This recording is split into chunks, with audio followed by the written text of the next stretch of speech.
What's up, guys? Welcome back to Blood, Sweat, and Gear with coaches Skip Hill, Andrew Berry, and myself, Scott McNally. All of our programming is brought to you by you, the people of Patreon. Thank you very much for everybody who is supporting the programming. You guys genuinely make a huge difference. I appreciate each and every one of you. We've got some questions from Patreon. I think I've taken most of them, but I'll be posting another thread over there. Of course, Patreon questions get priority. We are also brought to you by TrueNutrition.com.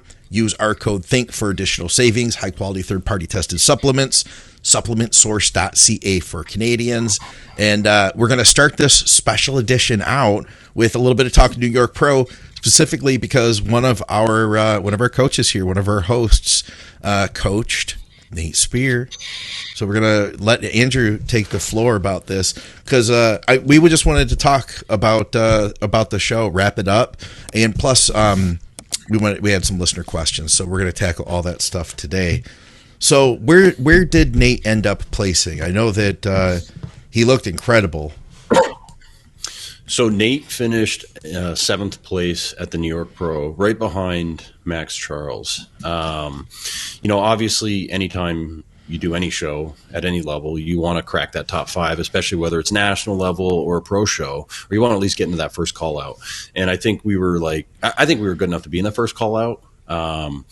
I think that we were good enough to definitely beat Max. Max looked good from the front. He still looked young from the front. It's when he turned around that and this is no disrespect to him as a person or a competitor. He's been in the game a long time, but Father Time is undefeated. And I think you can kind of see like his back just wasn't, and he's not fully in the pose here to be fair to Max, but Nate dusted him on his back shots. Next to Nate is actually Robin Strand. He's a good Canadian guy on the up and come. He looks good too. Yeah, he looked good. Definitely, he looked really good from the back. Okay. I felt like we brought a really good, complete package. Full, dry, round. Yeah, I mean, there's a few things we can do differently. Because I know we can be better. I know we can be a little bit better. And starting with me, and here's a problem: when you are such good friends with one of your clients. You're getting ready for the show. It's the day of, and how it's always like, hurry up and slow down, hurry up and wait, that kind of thing. Yeah. We were over at the venue a good 2 hours or so early so he could get his last tan on and we could just kick back and relax. And we're just, sitting around shooting the crap, shooting the shit, whatever, just doing whatever until we get a message from Adam Rebus. I don't know if you guys know who he is. He goes by the Body Changer. He has a lot of European pros. And he called us to be like, hey, they need you guys backstage now, because we had factored in, he wasn't going to be on until like 1:30 or so. And we were like, we're close enough. We're just upstairs. We're just chilling. But they were lining these guys up when he called us. So, shit. When you want to have, and this is the thing, because they changed the order without telling the athletes on how they were going to go out. Men's bodybuilding was put last, and then all of a sudden they're going to move it to second in the lineup. So it's one of those things where you calculate it out. So you're just trying to keep everyone calm, just trying to relax, just trying to keep the mindset very chill. Yeah. And then it's like, oh shoot, we got to get down there now. So it kind of disrupts, you want to get backstage and have a chance to put your feet up and just kind of zone out for 20, 30 minutes, maybe listen to some music, go over your poses in your head and how you're going to present yourself. We didn't get any of that. I should say Nate didn't get any of that. And part of that, I will fully admit that's my fault. I should have had more eyes and ears down there telling me what they were doing. And I should have just made sure he was down there a half hour earlier so he could just totally relax backstage and get the proper pump up, because the minute we walked backstage, he was bolting back to get his tan on. His glaze on, put his number on, and then he had like 5 to 10 minutes to pump up. So, in terms of like adding a little bit of water or seeing how he looked right before he went on stage, that wasn't nearly what it should have been. And I will fully accept that's my fault. I just need to be on the ball a little bit more about that. And again, I say that's, if it was someone else, I would have been like, get your ass backstage an hour early and just be there. Okay. When it's one of your boys and one of your good friends, you're kind of just chilling out together. The vibe is really good and you want to keep it going, and you're just hanging around the hotel room, telling stories, doing whatever. It's one of those things. So I think from a mental preparation standpoint, that's what I can do better to put him in a better position, just to feel very calm from the minute he wakes up in the morning till when he walks out on stage for that show. Now, with that said, he fucking held it together really well. And he was totally, cool as a clam, just chilled out, ready to go. I do think because he went out for the initial comparisons and still looked a little bit on the flatter side. And then we gave him just a little bit more water, had him, I think, do a little bit of a couple of rice cakes. He went back out for his individual, and his body started really coming to life. Like his individual was really nice. And so I think that was good. And then, when you get into the call outs, there's always that bummer when you don't make that first call out. As an athlete, you're like, your lats are as big as you can get. You're like, I'm waiting for my number. And then they go over your number and you're like, I'm not making that first call out. But he held his composure like really well. And he went out there and he owned the middle spot of the second call outs. Good for him. Didn't change places. Yeah, he did really well there. And his body kept on coming to life even more. So when I say there's things that I think we can do better, it's really more me needing to push him or get him in a spot to be successful, come game day. Now, and also with that said, and again, this is me. I really, really like his look when he is completely separated. You can see every little detail, and that's the look. So when you look at, say, pictures from like Wednesday, Thursday, where not nearly as full, but man, is he dry. He looked cool there. We got to go for. Yeah. Yeah, they got a great gym set up where they can open the bay doors and the light comes in and it's awesome. And that's how he looked all that week, whether we were posing in crappy light, whether we were posing in great lighting. That's how he was looking. Because I went up there and I got there Tuesday night and I was there all week so we could, pose 3 or 4 times a day, just keep a really close eye on him. So I think I want to push dryness just a little bit more and maybe not be so egregious with the fullness side of things. And these are things, we all know you can never be 100% full and 100% dry at the same time. It's kind of like when you get on like Madden, 2000 or whatever, and you can build your athlete and you can have you have this many points and you can build this much speed and this much height and this much aggression into an athlete. So it's kind of these little things that we can tinker with to bring an even better look. Now, with all that said, on the plans that we have going down the road and what we want to do for next time, this was his best look ever. I am so proud of this look. Same thing. I did. I'm so glad to hear you say that. Oh, I'm not disappointed. Like we're all critical, especially with our really good athletes that put so much into it and deserve to be in the spotlight where they need to be. I really do think that this blows his Boston Pro out of the water. Mm-hmm. It blows his Nationals look out of the water. We were sitting in the room after the show, like, man, dude, remember we came to this show in 2016 and we were watching Max Charles in that lineup and we were watching some of these other guys and being like, well, maybe someday, but it wasn't really a concrete vision yet. It was more of a, well, maybe someday, if the cards go the right way, if things happen. And the cards went the right way. And I should say, actually, he worked his ass off to do it. It's not that the cards just, fell the right way. He worked his ass off to do it. Yeah. And I couldn't be more proud of somebody, for where he ended up and, how he looked and how he conducted himself the whole day, the whole weekend, because even you're an athlete, you're doing the New York Pro, your mind's on this one event. He still took the time to like shake hands with all these people that had known about him from social media and followed him over the years and still took the time to, give him 5 minutes. And that's cool. That's pretty cool to see. Yeah. Definitely cool to see. So right now, we have some time before the Vancouver. That's the next show we're going to do. Okay. And so we're riding a slight rebound right now. We pulled, the hardeners, we pulled the orals and whatnot. And we're going to try to volumize just a little bit, but still give us enough time to really bring that crispy, dry look. So I think the way his body reacts, how it can change very quickly in the positive sense, I feel real confident with how he's going to look in 7.5 weeks. Hell yeah. I should say that we wanted to do Toronto. But he's got a guest posing, and he's one of those people that when he commits to something, you have his word, he's going to go and do that. Okay. The other thing I wanted him to do was the Orlando Pro, and he had already committed. It's the same day as the NPC Universe, and he had already committed to one of his clients that he would be there for her.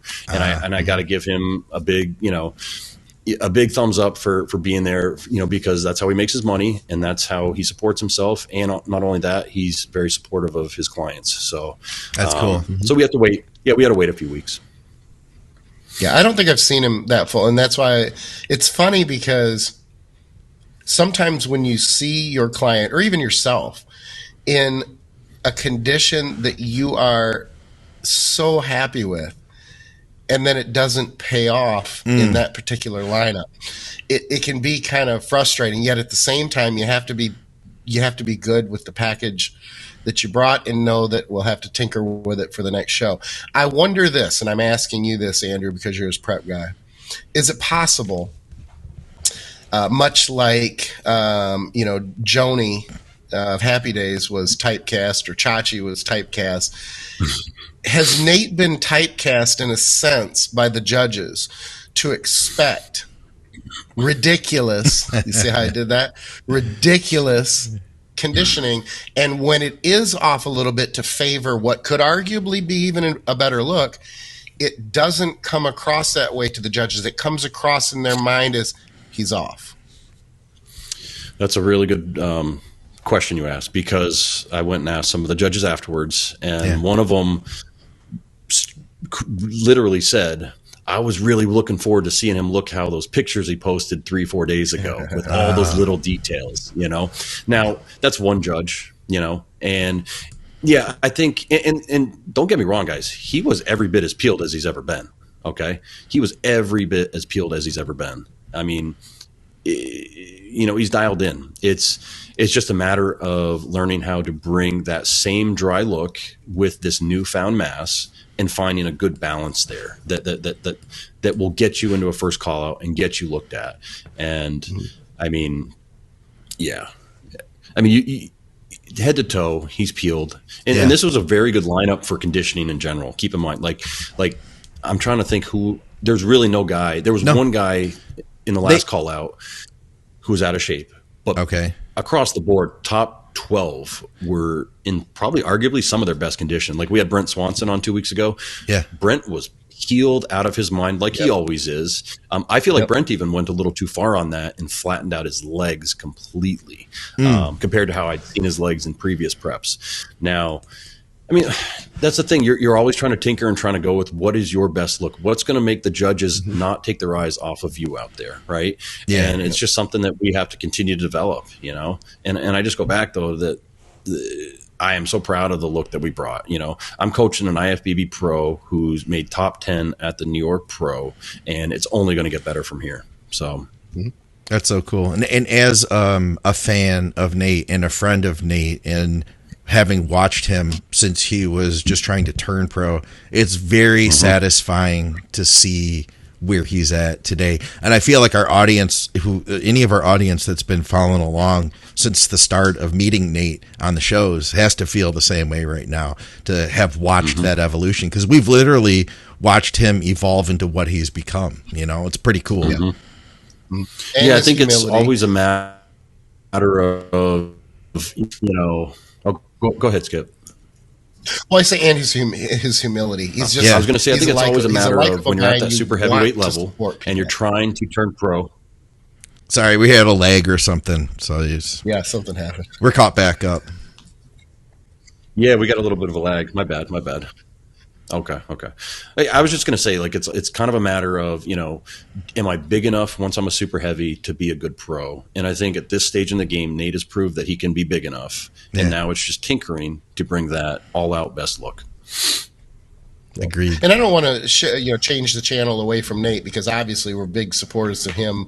His physique, obviously, because you train him as well, but his physique and his the way he carries himself. But in fairness for covering the guys who were on, what did you guys think about Stu? Because I have to say that there was a small part of me that went, I was glad to see him right up there at the top. He's just a likable kid. I just like him. I like the kid. I like the way he carries himself.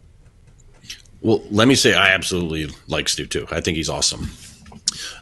In that show, there was one person that was up here, and then everyone else was on the next tier, and that was Tonio Burton. Tonio was, he reminded me of like Dexter Jackson, wacky muscle. He was conditioned enough. I think he can bring a little bit better conditioning. But his structure and the way the muscle flows off the bone, he was in a class of himself on his own. And then there was everybody else. And then if you base, like, say, Stu and Eric and some of the other. I think we're losing Andrew now. You still Yeah, there? I was with me? thinking the same. honestly, I interchange. Am I losing internet? I'm sorry. Yeah, I think it might be a little bit. We're good. You're caught back up. You mentioned Okay. Eric. You started mentioning Eric Wood. I think I have a picture of him here too. I'd have to dig. Yeah, I was just trying to say that, you know, there Tonio was in a class of his own, and then I think you could interchange 2 through 7. I really don't think anybody would have thought much. They wouldn't have been like, oh man, this is unfair, or the judges don't know what they're doing. It wasn't like Stu or Eric or some of the other guys were like, oh wow, they're so much better than, you know, 5, 6, 7, 8. It was a very close pack from 2 through 9. Yeah. Right on. Hey Andrew, you know what? Maybe hang up and call back. Am I that bad? Okay. Yeah. And then we'll switch some gears, hit some questions about. Don't let him in. Act like you didn't hear his call. I don't see that call. There we go. He's back. Oh, okay, he's back. Skip told me not sorry. to let you back in. Act like you don't hear the call, Scott. Act like you don't. Just trying to make sure you got plenty of editing to do, Scott. All right, no problem. Hey, you sent me a video too. Let's watch this. Whoops, we're gonna. Yeah. I didn't hear that. There we go. Oh, nice. He posted "Sweet Child of Mine," or is this at the morning? This was the DJ. Okay, this is the individual. Yeah, the individual. Okay. Oh yeah, that dude. package is that's tight. This And video I looks wanna even point better out than that those pictures. That's what I mean. yeah. In person, it was fucking friggin' wild. I do want to point out that the person that I can't remember his name that took this video was putting himself at risk from getting kicked out of the whole show because they don't allow any photography of any kind other than the the sponsored one. It's kind of nutty because you can't even take pictures of your friend or your client. It's kind of ridiculous. But this guy put his neck out on the line. I mean, look at him here. It was worth it. Wild. Oh yeah. Mm-hmm. Heck yeah. Yeah, I heard about that. I heard people complaining that they were getting yelled at for pictures and video and stuff. Whatever. Yeah. We actually changed his most muscular completely the last day. He just out of the blue broke out the way of most muscular the way I hit it. Yeah. And I'm like, whoa, dude, do that again. And we're both like, he's like, yeah, it looks pretty good, huh? And we're like, you're using that, man. Like that's wild. This one? Yeah, there you go, like that. Yeah, that looks good. It looks great on him too, all freaking peeled up. Yeah, and his hands on hip is still friggin' amazing. I think this one just shows the muscularity like nothing else. Yeah, they're both really good. Mm-hmm. All right, well, listen, let's knock out some listener questions while we're here, guys. Let's see what else we've got. We've got a bunch of stuff in here. We'll start out with an easy one about training your midsection. Jim McDonald, he says, what is the best way to tighten up your midsection? Vacuums, planks. What is the best way to tighten, then maintain? Get your ass lean. Next question. Well, is he talking about the muscle, or is he talking about? Yeah, because I'm a big believer in the vacuums. I mean, put it this way: if you saw, like Nate did a vacuum on stage in his ab and thigh, and I don't see many guys over 250 doing that these days.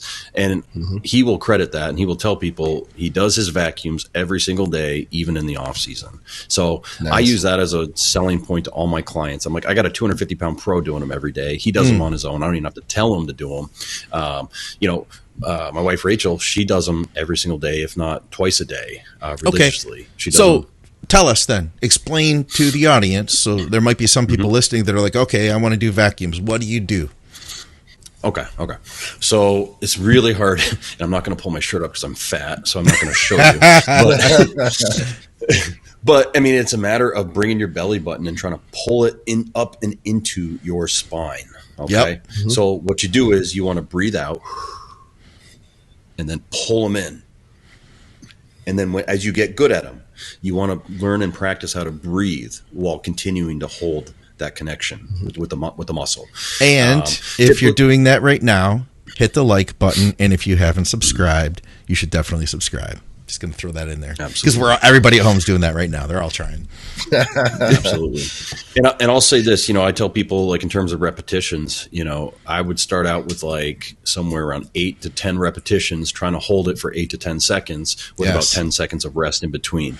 And I think you really get good at it when you can do it standing, you can do it lying down, you can do it on all fours. When I do them, it's because of a memory thing. I remember to do them when I'm in the shower. I remember Dante made a post about this, and I'm like, that's what I do. Literally, like, put your forearms up against the shower and do the vacuums while you're standing there. And because for me, it was always when do I remember to do them? As soon as I wake up in the morning, I'm one of those idiots. It's poor to do, but I grab my phone, and it's not to search on social media for this. It's okay, what clients do I have to get back to ASAP because their show's 3 days away, and then it's over to the computer to get, a little bit deeper into that. And then Rachel makes my breakfast. And so the morning's already kind of shot usually. But for me, it's always, in the shower or after the gym. Right on.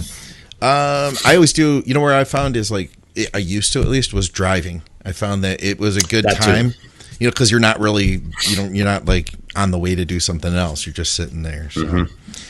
I'm the tanner. Oh, you do it tanning? That's another great. And if anybody does want a laid out, protocol, I did write an article about vacuums on Elite FTS. So if you Google vacuums or Skip Hill, it'll come up probably one of the top 2 SEO, links or whatever else on Google. Hey guys, here's a video of Victoria refilling our glass collagen jar that we keep next to our coffee maker. We add a scoop to our coffee each day. It's 29 grams of protein, plus collagen is great for your connective tissue. This is hydrolyzed beef collagen from True Nutrition. Use our code THINK for additional savings. Here's a fun one. So, this is by far my favorite show for getting through cardio. Thanks, gentlemen. Keep kicking ass. Question for the next show. If a competitor needed to completely get depleted to make weight for a class and the weigh-in is at 4 p.m. on Friday with prejudging at 9 a.m. Saturday, how would you go about loading? Did we do this one before?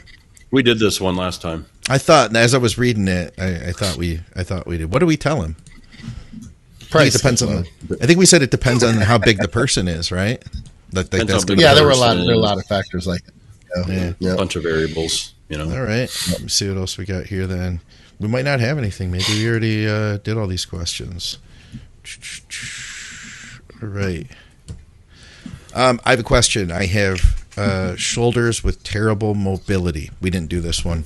And they're in so much pain when I wash my shoulders. I ended up getting GH, and I'm currently taking 2 IU a day.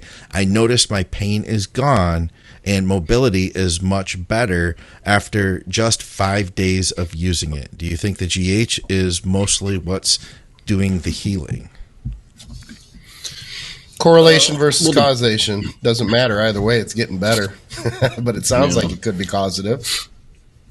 I was going to say, what if you found out your GH was fake?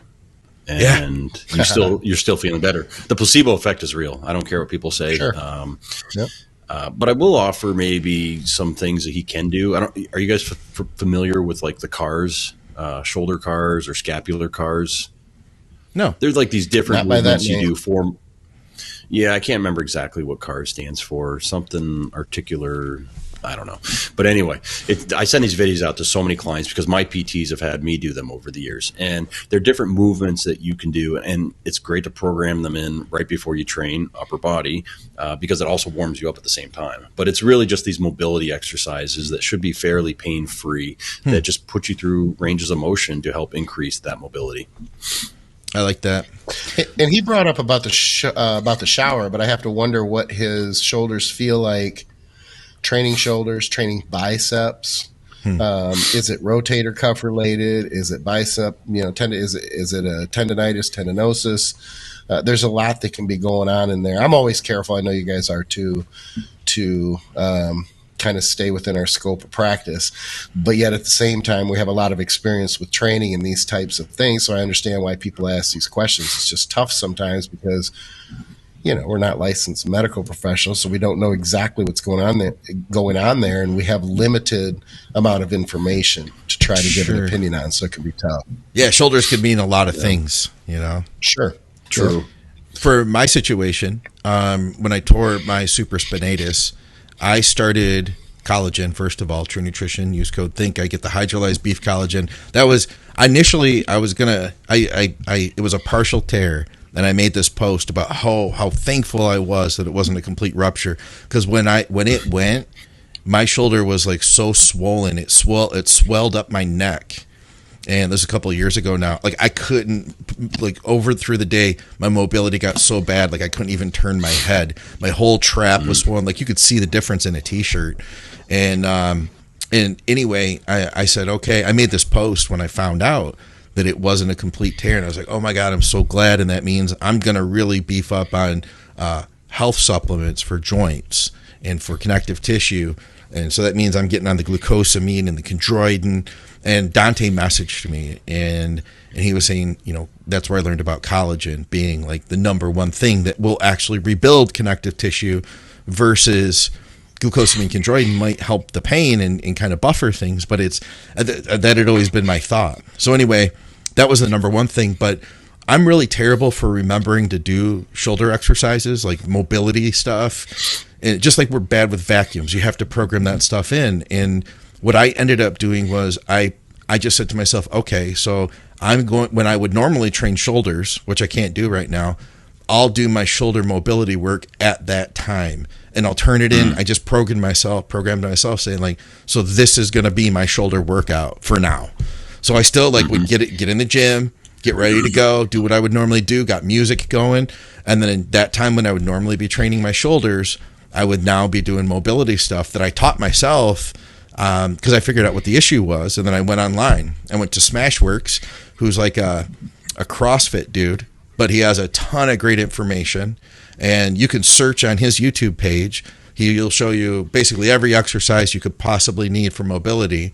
I learned from him, and then I applied that stuff, and it's made a world of difference. And now, if I start getting a little bit of issues, I know, oh, yeah, I got to go heavier on my mobility, get back into it more. I am right now, actually, and it makes a difference. So figured I'd throw that out there. Can I throw something in here real quick about shoulder?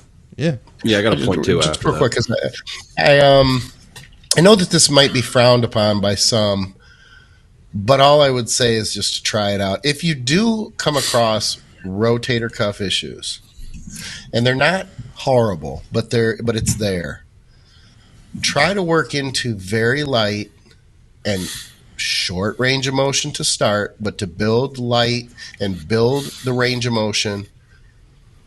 And this is where you might go, oh, I don't know, but a behind the neck press. I'm not against that. Okay, thank you. I appreciate that because some people will frown upon that. Go, oh, it's such a terrible. It puts the shoulder in a vulnerable position. It does when you have mobility issues. But I tell you, when I came back in November, I was having some tightness, and I was like, you know what? I'm going to stay with front shoulder dumbbell presses, and I started pulling my elbows in, and I'm like, wow, it's hammering my front delts. This is great. And the only thing that happened was my rotator cuffs got tighter and tighter. And then I started to get into it started with the machine first, real light, short range of motion. And I would start to increase that range of motion. And it is the number one thing that opened up my shoulders. And it helped tremendously. And I've had a handful of clients try it as well. I've got those clients who are kind of you have a good rapport with them. So as soon as you do something different, they want to do it. Tommy, cough, Tommy. And, and I would too, if I was in that position, I would too. But, people like that will take those things on and they'll see those results as well to kind of back up, because just because it works for you doesn't necessarily mean that it's going to work for other people or for your clients. But when you see that happen, then it kind of lends credence to the fact that it might be something legit. Real light. Like, what are we talking to real light? Real light. Like if you're on a weight stack, we're talking a few plates. It depends on the tightness, and it depends on, your how much your mobility is limited. Okay. But very, very light and short range of motion first, because you may be too tight and then you may irritate that while you're trying to open it up. You don't want to force it. You want to coerce. You want to manipulate, get blood in there. And typically with something, kind of with inflammation or that is itis related, old man itis related is what I tend to call it, because the older demographic has it worse than the younger demographic. When you get blood in there, it will tend to loosen up and help a little, and then you'll come out for the next couple of days a little stiffer, but you'll build that range of motion and you'll be able to open up that tightness, and in turn the inflammation will decrease over time relatively quickly. Mm-hmm. What were you going to say, Andrew? You had something to add? Yeah, sorry. My point, or my thing I was going to say was a little bit more procedural when it comes to doing whatever it is you need to do mobility wise. And this brings me back to being a personal trainer, because, I would always refer someone, if they had an issue like this, to one of our PTs in the gym. And then they would come back and show me their sheet with, these exercises 3 times a day or X amount of times. And the client would, be gung-ho the first week, and then the second week they'd get maybe 3 days in, and then by the third week I'd be like, hey, how are your PT exercises going? I did them last Thursday. Mm-hmm. So my point is this: PT exercises and mobility exercises don't work unless you religiously stay with it, because you're going to go right back to where you were when you stop usually. And it's the same thing with vacuums. It's the same thing with training your abs or training any body part, right? You wouldn't just like train your chest a little bit to bring it up and then stop training it for 3 months. So it's just a point that to get the results, you really have to buy into what the PT's telling you. He's not writing that down just to annoy you. He's writing it down because that's the repetition scheme you need to get better. Yeah. And figuring out too, one other thing I thought to add is figuring out what the cause was to begin with. I didn't realize until I tore my shoulder that there are so many supporting structures that are not even in your shoulder, or maybe it's tightness in your pecs, or, things like these that aren't even directly, your first thought is there's pain here, so something here must be wrong.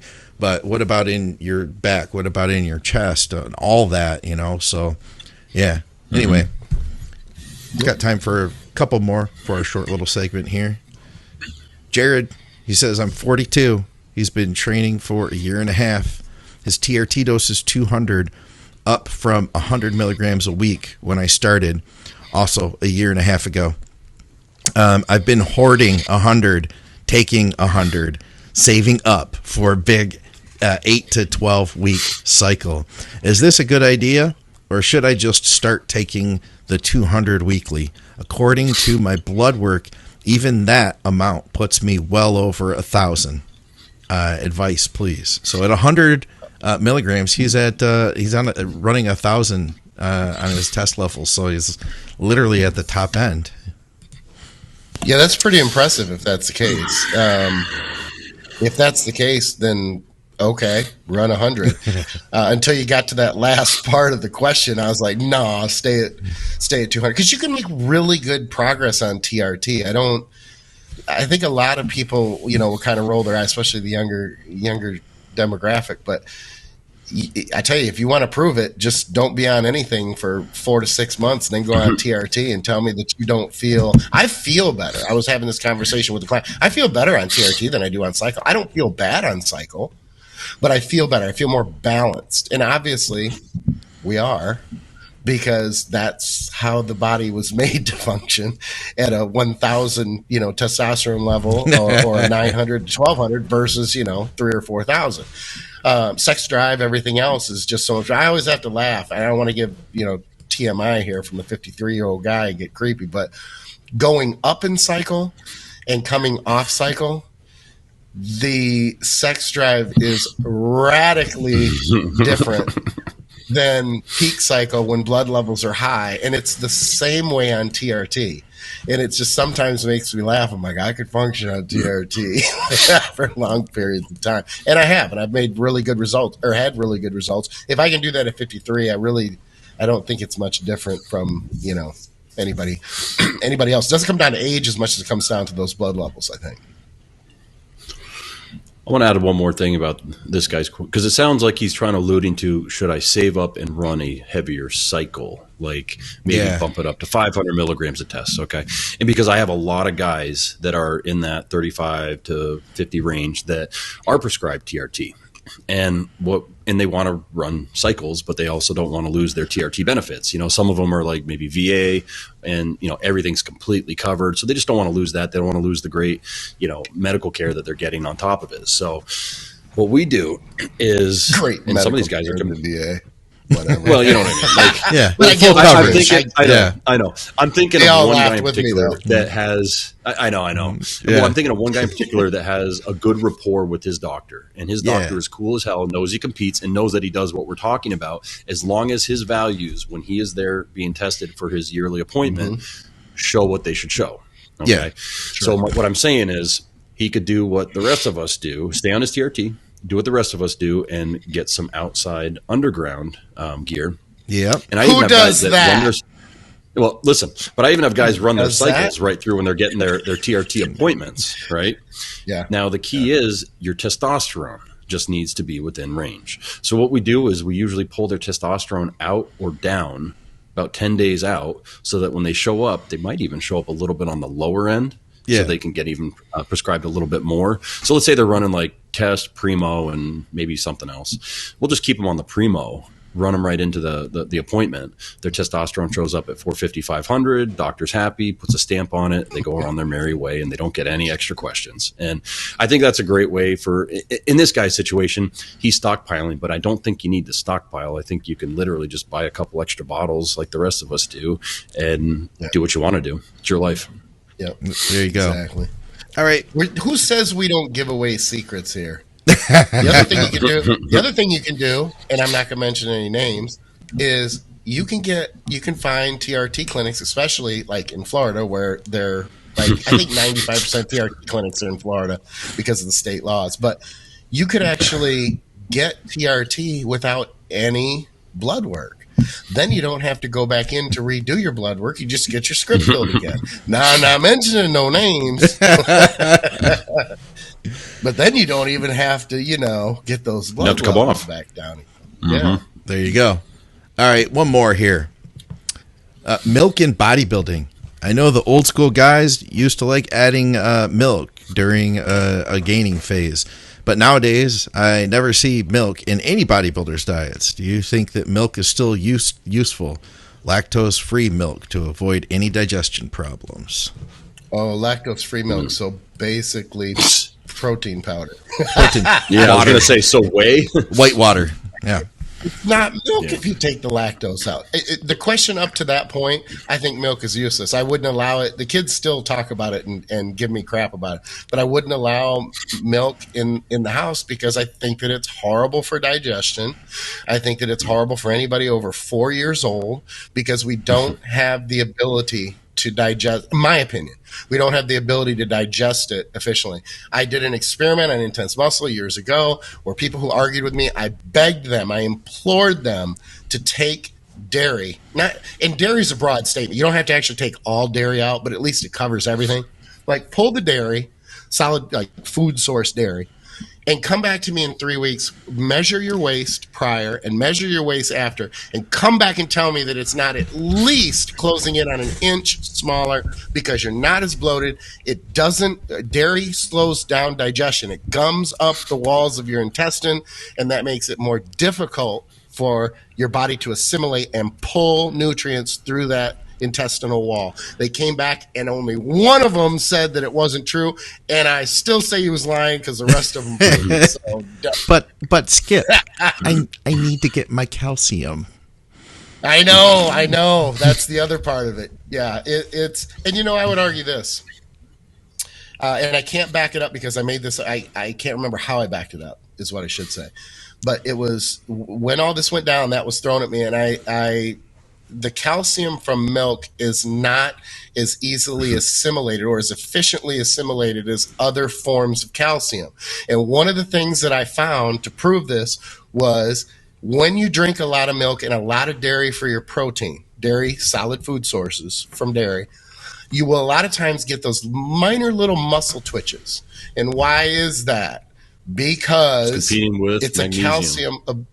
Exactly. It's a people forget that calcium is an electrolyte. So you end up getting a little bit of an odd ratio. So then you have to increase magnesium to slow down that muscle. What do I want to say? Excitement, I guess, is a good way to explain it. You're much better getting calcium, in my opinion, from non-dairy sources. And I know that there's somebody who'll be like, "Oh, this guy's nuts. He doesn't know what he's talking about." It's okay.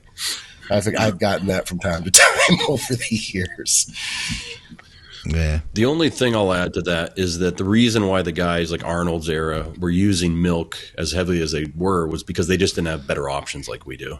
Like there wasn't 18 different types of whey protein between concentrate, isolate, hydrolysate, all these different versions of whey that we have to quickly get some non-lactose dairy product in our body that's not going to have a negative effect.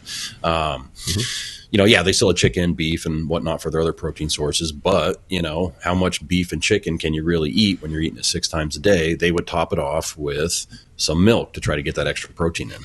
And we just don't need to do that today. And I agree with Skip on the whole digestion thing. It really doesn't have a place. The only thing I do allow is people that really like Greek yogurt. I do like the Oikos. Yeah, the Oikos Pro 25, which if you look at it, it actually has a little bit of whey concentrate in it.